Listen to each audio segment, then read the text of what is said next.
Peter Rabbit by Beatrix Potter. Once upon a time there were 4 little rabbits, and their names were Flopsy, Mopsy, Cottontail, and Peter. They lived with their mother in a sandbank underneath the root of a very big fir tree. "Now, my dears," said old Mrs. Rabbit one morning, "you may go into the fields or down the lane, but don't go into Mr. McGregor's garden. Your father had an accident there. He was put in a pie by Mrs. McGregor. Now run along, and don't get into mischief. I'm going out." Then old Mrs. Rabbit took a basket and her umbrella, and went through the wood to the baker's. She bought a loaf of brown bread and 5 currant buns.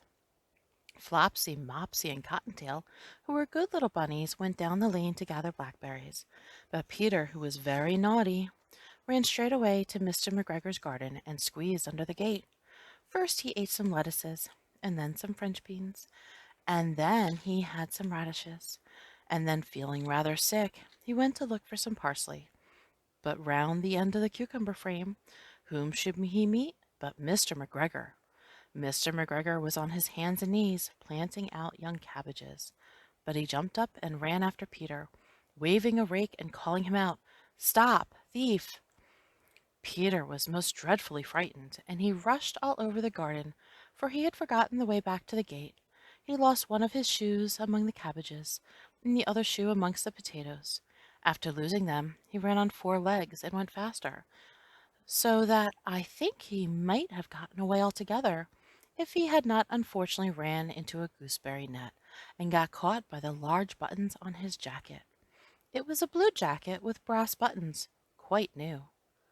Peter gave himself up for lost, and shed big tears, but his sobs were overheard by some friendly sparrows, who flew to him in great excitement and implored him to exert himself.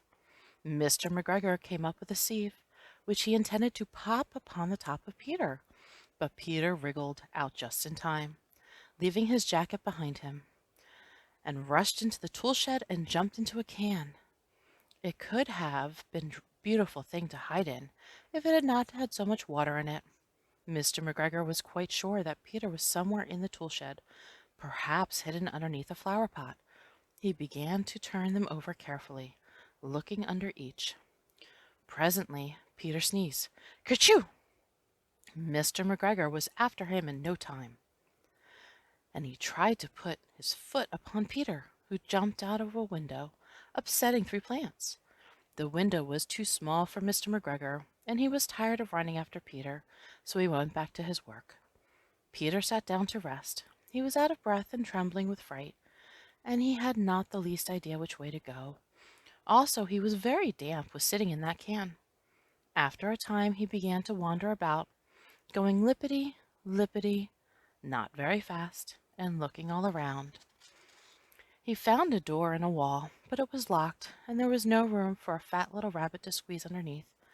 An old mouse was running in and out over the stone doorstep, carrying peas and beans to her family in the wood. Peter asked her the way to the gate, but she had such a large pea in her mouth that she could not answer. She only shook her head at him. Peter began to cry. Then he tried to find his way straight across the garden, but he became more and more puzzled. Presently he came to a pond where Mr. McGregor filled his water cans. A white cat was staring at some goldfish. She sat very, very still, but now and again the tip of her tail twitched as if it were alive. Peter thought it best to go away without speaking to her. He had heard about cats from his cousin, little Benjamin Bunny. He went back towards the tool shed, but suddenly, quite close to him, he heard the noise of a hoe. Scritch, scratch, scratch, scritch. Peter scuttered underneath the bushes, but presently, as nothing happened, he came out and climbed upon a wheelbarrow and peeped over. The first thing he saw was Mr. McGregor hoeing onions. His back was turned towards Peter, and beyond him was the gate. Peter got down very quietly off the wheelbarrow and started running as fast as he could go along the straight walk behind some black currant bushes. Mr. McGregor caught sight of him at the corner, but Peter did not care. He slipped underneath the gate and was safe at last in the wood outside the garden. Mr. McGregor hung up the little jacket and the shoes for a scarecrow to frighten the blackbirds. Peter never stopped running or looked behind him until he got to the big fir tree. He was so tired that he flopped down upon the nice soft sand in the floor of the rabbit hole and shut his eyes. His mother was busy cooking. She wondered what he had done with his clothes. It was the second little jacket and pair of shoes that Peter had lost in a fortnight.